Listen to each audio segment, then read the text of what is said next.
হলেন জাতিতে মুসলিম সম্প্রদায়ভুক্ত মানুষ। এরা হলেন নবাব বাবুল সাহেব ফৌজি বাহিনী।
সভায় আপনাদের আলোকিত মহান রঙ্গমঞ্চে ছৌ নৃত্য পরিবেশন করে দেখাবেন ওস্তাদ বিনাধর কুমারের প্রিয় শিষ্য ওস্তাদ শ্যাম সুন্দর কুমার।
সঙ্গে আপোষ করবি না। প্রয়োজনে তার দান কুরবানি দিয়ে দেশ ও দেশের মর্যাদা রক্ষা করবো। তার হাত থেকে কয়েকটি করে গ্রাম মিলিত করে হলো একটি পরগনা, আর সেই পরগনার দায়িত্বে থাকবে আমার বিশ্বাসভাজন 2 তহসিলদার। তারাই করবে সেখানকার ভালো মন্দের মানুষের বিচার, তারাই হবে সেখানকার মানুষের সুখ দুঃখের সাথী। প্রয়োজনে জটিল সমস্যার সমাধান করতে নিজে দেবে এই নবাব বাবর শাহ, বীর মোহাম্মদ নুর আজম শাহ, বাকরির খাঁ, উদয়পুর সহ অযোধ্যা একটি মুখ্য পরগনা। তাই এই পরগনায় তোমাদের দুজনকে দায়িত্ব দেওয়া হলো। আশা করি আমার মোতাবেক কাজ করা হয়। যে হুকুম জনাব, याद रखबे बाकमिर खां, याद रखबे पीर मोहम्मद नुर आजम साहेब, এই নবাব বাবর সাহেব, এই নয়া হুকুম, নয়া কানুন, নয়া হুকুম।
অধিকারী আর আমরা হলাম তার তহসিলদার।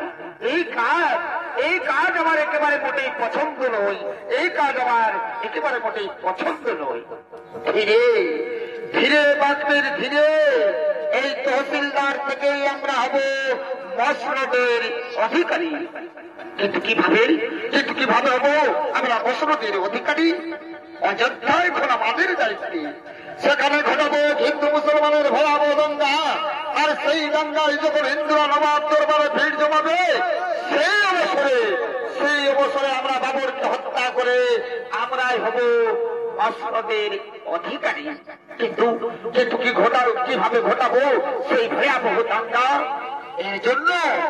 এর জন্য প্রয়োজন অযোধ্যার বুদ্ধিমান বলরাম ঠাকুর। তাকে রাজত্বের লোভ দেখিয়ে হত্যা করে মন্দির আক্রমণ করব, মন্দির হবে মসজিদ, লাভ হবে মুসলিম সমাজের। নবাব চাইবে মুসলিমদের লাভ, হিন্দুরা চাইবে বিচার। অতএব সেখানে হলো আর এক ভয়াবহ দাঙ্গা। সেই অবসরে নবাবকে হত্যা করে আমরা হব মসনদের অধিকারী। এবারে চলো ওই বুদ্ধিমান বলরাম ঠাকুরের বাড়ি।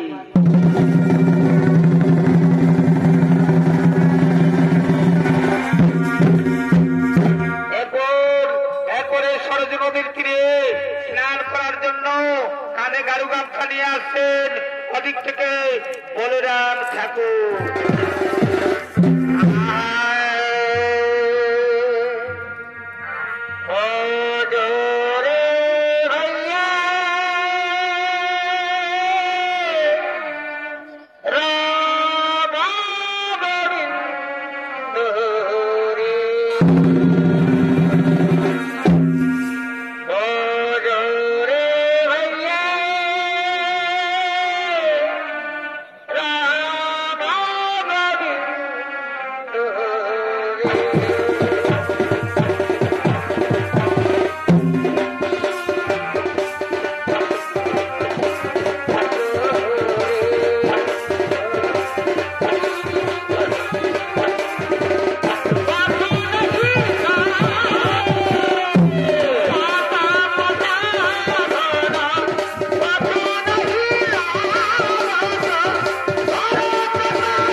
যেতে হবে, আমাকে রাজবাড়ি পুজোই যেতে হবে।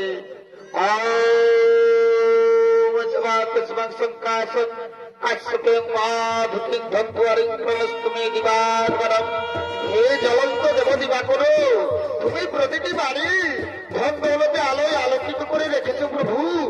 এই গরিব ব্রাহ্মণকে কবে কৃপা করবে দয়াময়? এই গরিব ব্রাহ্মণের মনস্কামনা কবে পূর্ণ হবে দয়াময়? আমরা তোমার মনস্কামনা পূর্ণ করবো বলরাম ঠাকুর। কে রাজন চাও পাখমির খাওয়া? হ্যাঁ, আমরা তোমার হাতে রাজত্ব তুলে দিতে এসেছি বলরাম ঠাকুর। যদি আমাদের কথা মতো তুমি চলো, আমি রাজা হব। বেশ বেশ, আমি রাজি। বলো কি কাজ করতে হবে আমায়? শোনো, রাম মন্দিরের পুজোর দিন আমরা সশস্ত্র অবস্থায় মন্দিরে প্রবেশ করার পর তুমি প্রতিটি জানলা দরজা বন্ধ করে দেবে। তারপর মন্দির ভাঙচুর করবো আমরা, উদয় নারায়ণকে হত্যা করবো আমরা। তুমি পাবে উদয় নারায়ণের রাজত্ব, আর আমরা পাবো ওই মন্দির। বলো তুমি রাজি? হ্যাঁ হ্যাঁ হ্যাঁ, আমি একেবারে রাজি, আমি একেবারে রাজি। তাহলে এসো বলরাম ঠাকুর, আমাদের সঙ্গে তুমি হাতে হাত মেলাও, আমাদের সঙ্গে তুমি হাতে হাত মেলাও।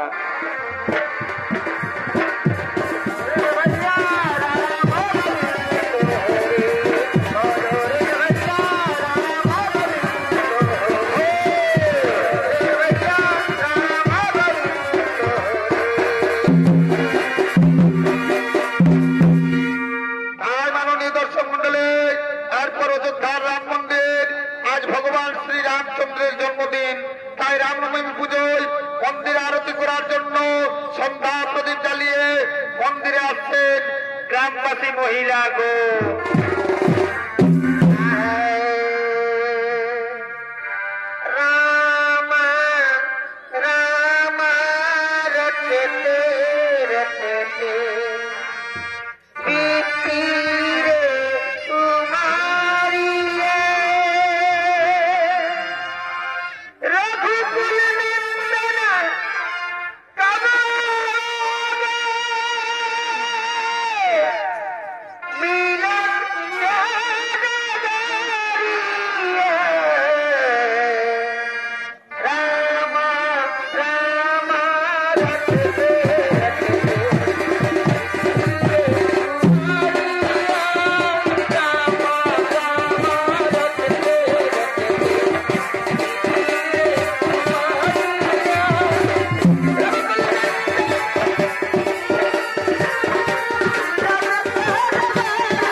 শতকোটি প্রণাম গ্রহণ করুন প্রভু, আমাদের শতকোটি প্রণাম গ্রহণ করুন।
করছি গো।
রাজা উদয় নারায়ণ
গ্রহণ করুন।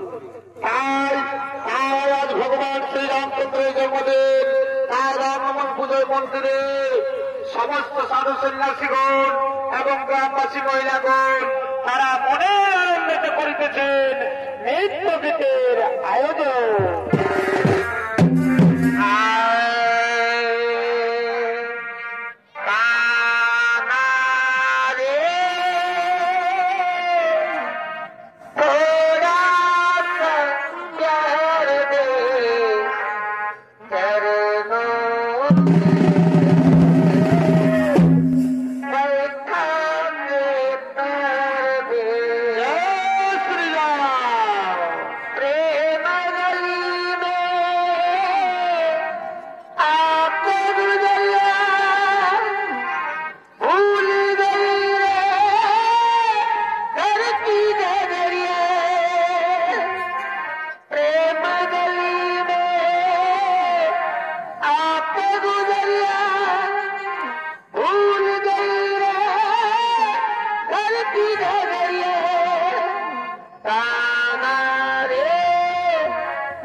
মন্দিরকে আমরা মসজিদ বানিয়ে দেবো, এই মন্দিরের পুতুলগুলোকে ভেঙে দেবো, আর যদি কেউ বাধা দাও তাহলে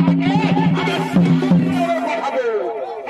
তার বিধর্মী মুসলমানের দল ওগুলি আমাদের দেবতা, ওই দেবতার বুকে আমরা প্রাণ প্রতিষ্ঠা করি। এই ফৌজি বাহিনী এই কাপড় হিন্দুদের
সব শেষ, রাধে রাজা উদয়নারায়ণ শেষ।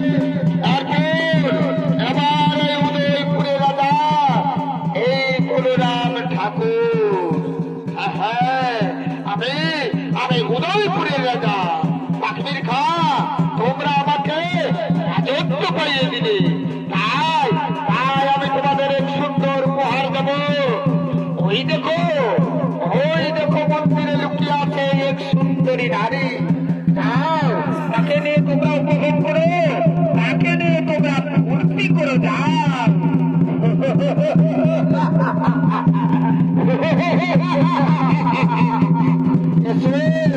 এত সুন্দরী আমার বুকে ধরা দাও, আমার তোর রূপ যৌবন কলিজাকে আমার ঠান্ডা করে দে। ছেড়ে দাও, আমাকে বাঁচাও।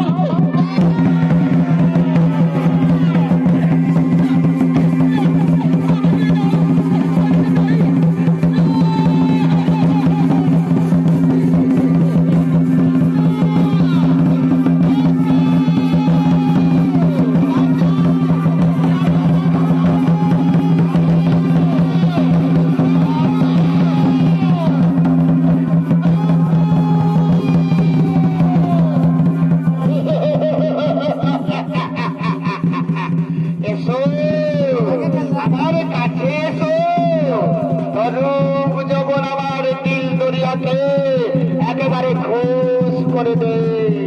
দাঁড়াও ওরে মানুষ রূপে জানোয়ার, শুনেছি তোর বাড়িতে সুন্দরী বোন আছে। যা, তাকে নিয়ে ফুর্তি করবি, যা, অনেক মজা পাবি, খাবি, বসবি। আমি তোর এই গরম শরীরে আমি আমার দাঁত বসিয়ে দেব।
আমি কোথায়? না, এটি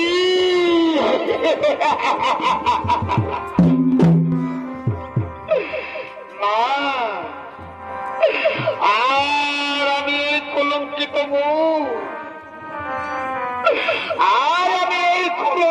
মুখ, আমি কাউকে দেখাবো না। আমি দেব ওই গঙ্গার জলে প্রাণ বিষের জল।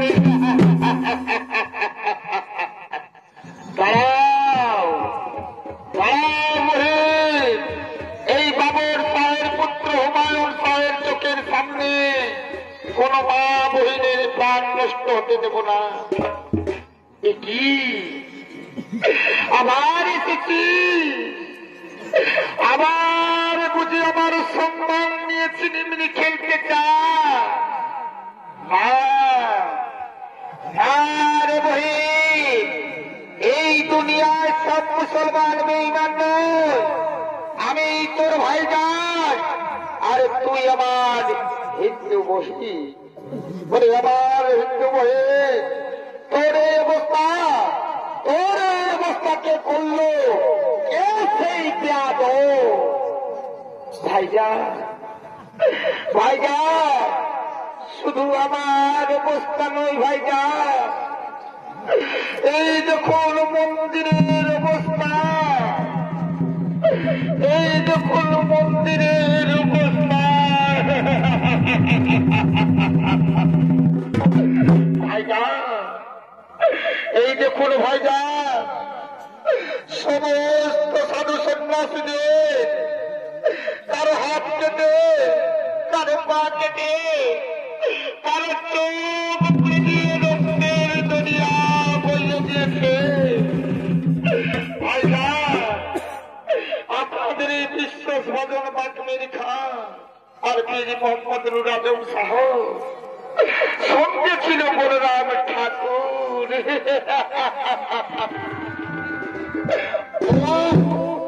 খোদা তাআলা এই বেঈমান বেয়াদবদের কেন পাঠাবে দুনিয়া? আয় আয় রে আমার হিন্দু মহিন, তোর এই মুসলমান ভাইজান তোকে কথা দিচ্ছে, এর উপযুক্ত বিচার হবে আমার বাচ্চাদের দরবারে। আর যদি তা না হয়, তোর এই মুসলমান ভাইজান তোকে নিজ হাতে মুড়িয়ে দাও, তাকে নিজ হাতে মুড়িয়ে দাও। আয় আয় রে আমার হিন্দু মহিন, আমার বাচ্চাদের দরবারে আয়।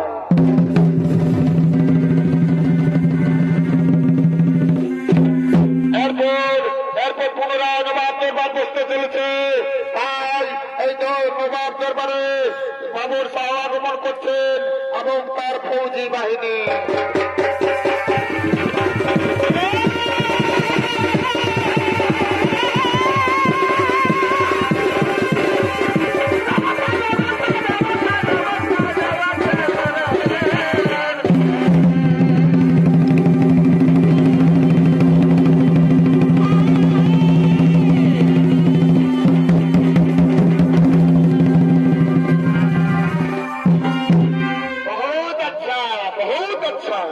ফৌজি বাহিনী এবং তহসিলদারের কাছ থেকে আমি জানতে চাই আমার কাজের ফরমাইশ, তার সঙ্গে আমি জানতে চাই আমার নিয়ম মোতাবেক দেশবাসী বহাল তবিয়তে আছে কি না।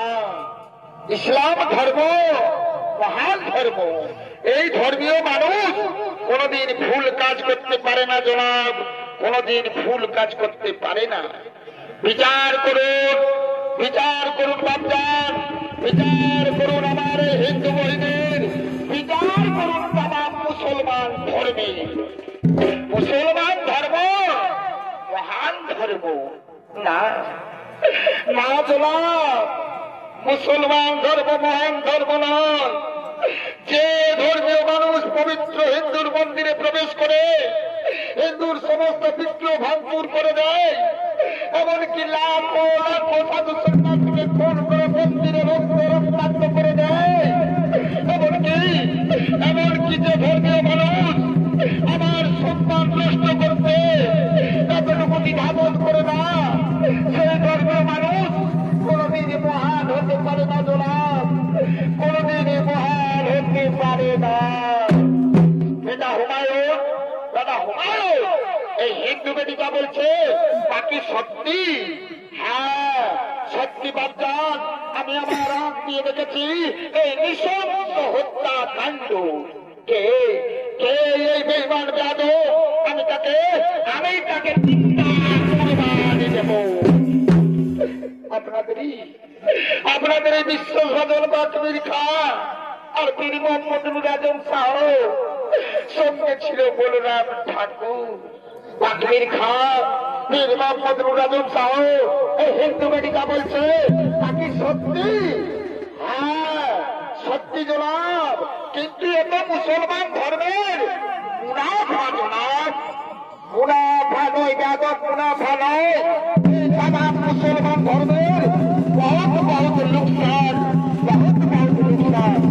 ये काफिर मंदिर भेजे मस्जिद बनाते चान, हिंदुদের হত্যা করে সমাধানের মাধ্যমে চান,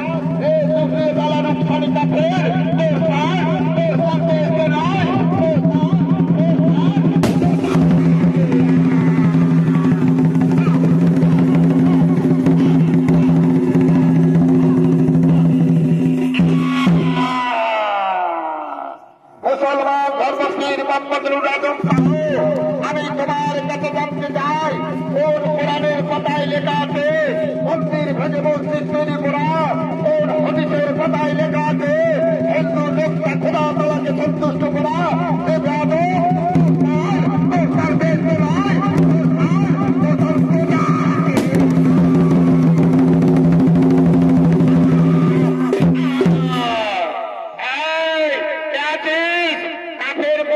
ঠাকুরকে আমার দরবারে হাজির কর।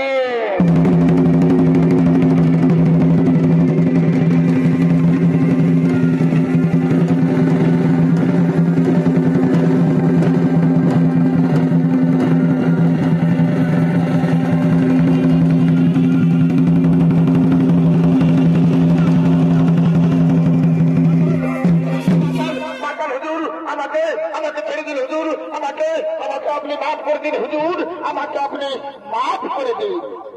আপনার আজকের হিন্দু মুসলমানের দাঙ্গাবাদী তুই, অসংখ্য হিন্দুর দান কত ভয়ের মূল কারণ তুই, আমার এই হিন্দুবাদী সম্মান হারির মূল কারণ তুই।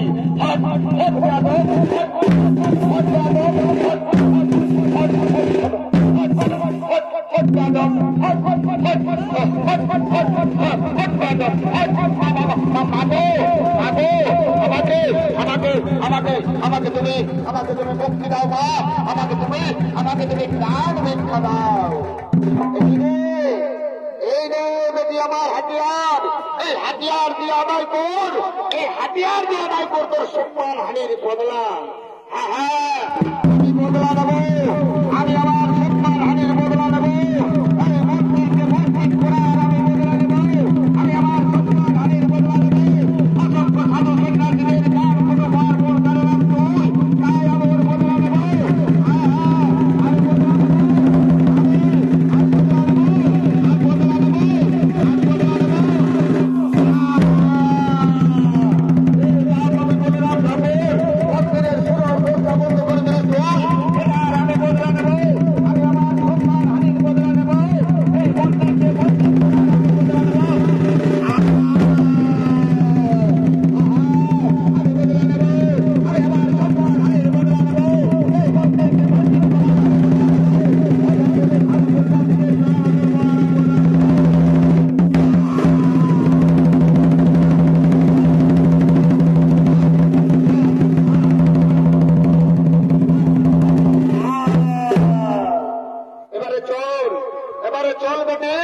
আমি তোকে পৌঁছে দেবো তার শ্বশুর বাড়ি। না না বাবা, ওই হিন্দু সমাজ আমাকে আর কিছুতেই গ্রহণ করবে না বাচ্চা। আমি যাব মুসলমান বাচ্চার হয়ে। আমি জানি নবাব বাবুর সাথে ফিরিয়ে দিল এই মুসলমান বাচ্চানকে তারা ফিরিয়ে দেবে না। আমি তোকে পুনরায় প্রতিষ্ঠিত করব ওই হিন্দু সমাজের বুকে। আর এই নবাব বাবুর সাহেব তাম দুনিয়ার মানুষকে বলতে চাই, আমরা সবাই উপর আল্লাহর সৃষ্টি মানুষ, আমরা সবাই ভাই ভাই। মন্দির মসজিদ নিয়ে দাঙ্গা নয়, ওই রাম মন্দিরের পাশে নির্মিত হবে এক মসজিদ। আমার নামানুসারে ওই মসজিদের নামকরণ হবে বাবরি মসজিদ। হিন্দু ভাইরা মন্দিরে করবে পূজা, আর মুসলমান ভাই যারা মসজিদে পড়বে আজান। বহু দূর থেকে শোনা যাবে পূজা ও আজান। আর সেই আওয়াজ শুনে এই নবাব বাবুর শাহ তার দিল উজাড় করা প্যার মহব্বত দিয়ে এই অযোধ্যা রাম জন্মভূমি মাটিকে জানাবে হাজারো হাজারো সেলাম, হাজারো হাজারো সেলাম, হাজারো হাজারো সেলাম।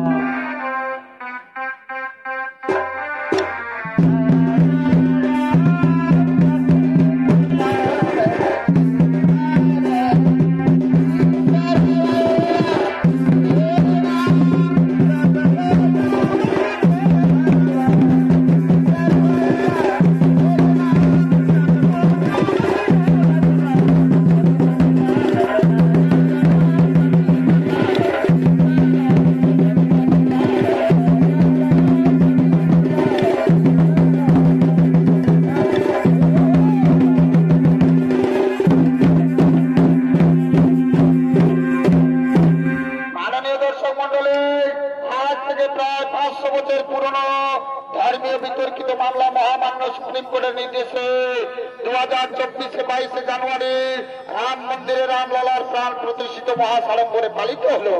তাই সকল সনাতনী হিন্দু ভাইদের বলে জয়